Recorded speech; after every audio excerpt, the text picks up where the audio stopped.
Hello everyone, peace be upon you all. Welcome to video 11 where we analyze the demonstration of deceit. In this video we are going to see the referent of the term the ingenerate. Schock says, having refuted these 5 kinds of reference regarding the term the ingenerate, Eunomius affirms e contrario what remains to be the true thinking of God. His argument has the form either P or Q or R or S or T or U, but not P or Q or R or S or T, therefore U. If the ingenerate is neither referred to P in accordance with conceptualization nor Q in accordance with privation as shown by the preceding account, nor R is the ingenerate referred to in part, for he is indivisible, nor S referred to as being in itself as another, for he is simple and uncompound, nor T referred to as another alongside it, for he is one and only he himself is ingenerate, then U, it, namely the ingenerate, may well be ingenerate substance. On condition of what has been ruled out, Eunomius's conclusion, it, namely the ingenerate may well be ingenerate substance, is not meant to be a predication but rather an identity statement. In other words, ingeneracy is not a mere attribute or a characteristic assigned to the ingenerate, but it is an identity statement. In other words, the ingenerate and ingenerate substance or ingeneracy are one and the same. He is not saying that the ingenerate has the quality of being ingenerate. He's asserting that ingenerate substance or ingeneracy is fundamentally and essentially the ingenerate itself. In other words, God is not described as ungenerated, but being ungenerated is his very essence. Given that the term the ingenerate refers to ingenerate substance, this term is used in the sense of the ingenerate itself. In agreement with Plato's phraseology, the large itself, in the sense of largeness itself, that is, the idea of largeness itself. But whereas according to Plato's theory of ideas, a particular large thing appears large in the mind by the idea of largeness, there cannot be a particular ingenerate thing that appears ingenerate in the mind by an idea of the ingenerate itself. According to Eunomius, the conceptualization of something by something entails reference to two distinct entities, one of them dependent on the other, as we have said before, brought into being by the other and posterior to it. Hence, the absolute priority of the ingenerate itself entails its uniqueness. Moreover, the concept of to be large in the mind might represent largeness, but the concept itself is not large.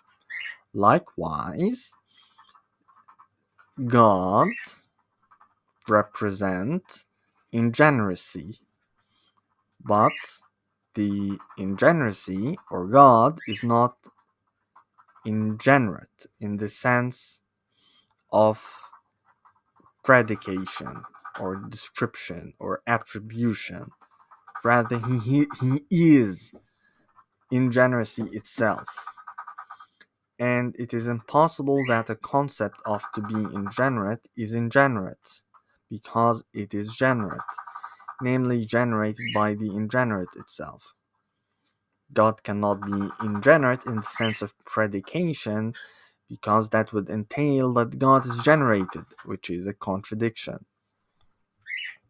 Thus, Eunomius says, But if God is ingenerate in the sense shown by the foregoing demonstration, he could never undergo a generation, so that he would give the thing brought into being a share of his proper nature. In other words, God cannot create a thing and give that thing a share of his proper nature, which is ingeneracy. And he could never admit of any comparison or community with the generated thing. If there were a particular ingenerate, this would depend on the idea or form the ingenerate itself. That would be its constituent cause prior to the particular ingenerate. The particular ingenerate, therefore, would be a ingenerate, which is absurd. For the same reason, neither can there be a universal ingenerate, since the universal, inasmuch it is a universal, depends on the particular or particulars that is or are prior to it. The universal ingenerate, therefore, would be a generate universal, which is absurd. Now let's return to the Oxford Handbook of Islamic Theology and repeat quickly what we have read. Richard Frank argued that Jahm's system manifests itself as clearly and unambiguously Neoplatonic in structure and content, and based his argument on parallels between Jahm's theses and Plotinus's Enneads, in particular on Jahm's distinction between God and things. It can hardly be denied that Jahm drew on ancient and late ancient discussions between Platonists, Peripatetics, Stoics, and Epicureans on the relationship between the incorporeal and the corporeal, the active and the passive. Jahm's physics and ontology are grounded on his basic distinction between the existent corporeal and the incorporeal, which is either other than the body, i.e. God, or non-existent. The existent corporeal, hence, is opposed to both the existent incorporeal, i.e. God, and the non-existent non-corporeal. Causal efficacy can be assigned to the incorporeal existent only, i.e. God. Hence, patiency belongs to the corporeal, agency to the incorporeal. Knowledge is grounded on the existent corporeal only, because only this can be an object of perception, knowledge, or estimation. Indeed, these aspects only to some extent are in line with the Middle Platonic and New Platonic tradition. However, they contain an anti-Platonic element which is crucial for Jahm's epistemology, ontology, and theology. In the Jahmite system, there are no immaterial existence and causes except God. The Jahmites refused the existence of incorporeal composite things and maintained that only one incorporeal incomposite and active principle can be proven to exist, namely God, who is cause of all things, which is itself uncaused and necessarily exists. Given that the corporeal things which come to be and pass away and change their states of being are real existent things. In other words, the Jahmites did not doubt the existence of corporeal things. They are the real existent things. The epistemology of the Jahmites, including the theory that the certainty that there is a cause correlated to every alteration happens by intuition, is empiricist, based on the distinction between concept formation by characteristics abstracted from sensible things on the one hand, and by the intuition that there must be a cause of their existence on the other hand. They refuse incorporeal objects of God's knowledge, which entail the refusal of the interpretation of Platonic ideas as thoughts of God. Some years before Frank wrote his article on Jahm's dependence on Neoplatonism, Harry Wolfson had published a series of articles on the Middle Platonic, Neoplatonic, patristic, and Muslim theories on divine attributes. According to Wolfson, the problem of the divine attributes in Muslim dialectical theology originated under the influence of the Christian doctrine of the Trinity, and it has a twofold aspect, an ontological and a semantic. Wolfson claims that a third aspect, a logical, was introduced later by those who are called philosophers, as distinguished from those known as mutakallimun, or theologians. Wolfson then quotes a selection of doxographic accounts on Jahm's doctrine and concludes Jahm was thus the first to introduce into Arabic philosophy the semantic aspect of the problem and to offer the active interpretation already established by Philo, Albinus, Plotinus, and the Church Fathers. The present chapter argues that these claims are untenable. The arguments of Jahm and the Jahmites are at odds with the church fathers, and there are clear indications that they have their origin in Christian Trinitarian debates in which the Arian party argued on a logical basis against against the Godhead of the Son. The issue in question in the inter-Muslim debates on the attributes of God is not whether terms predicated of God in the Quran, such as living and knowing and powerful, imply the existence in God of life and knowledge and power as real incorporeal beings, nor is it the question whether the attributes are real things in God. They are not. This is not an ontological problem. The contentious point, rather, is whether the Quranic attributes indicate that something is logically predicated of God, and if they do, how.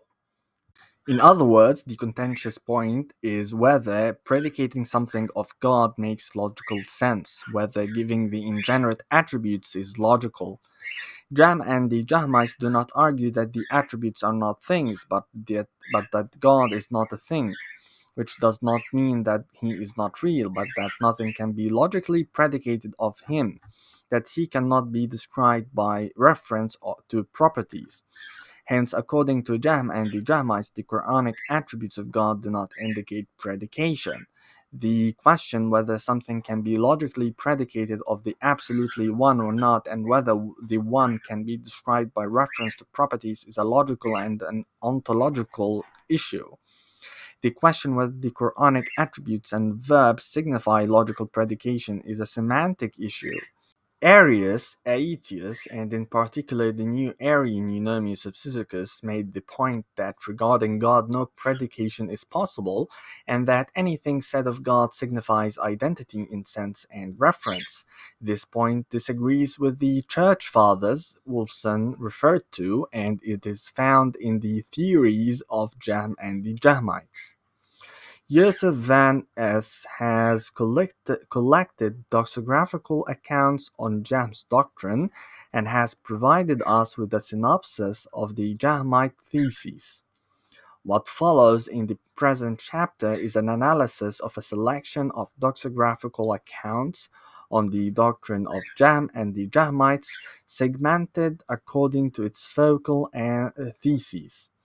These are mainly transmitted by hostile sources apart from their original context. The aim here is to reconstruct their systematical coherence. And with this, we reach the end of the video. Thank you for watching, and see you next time.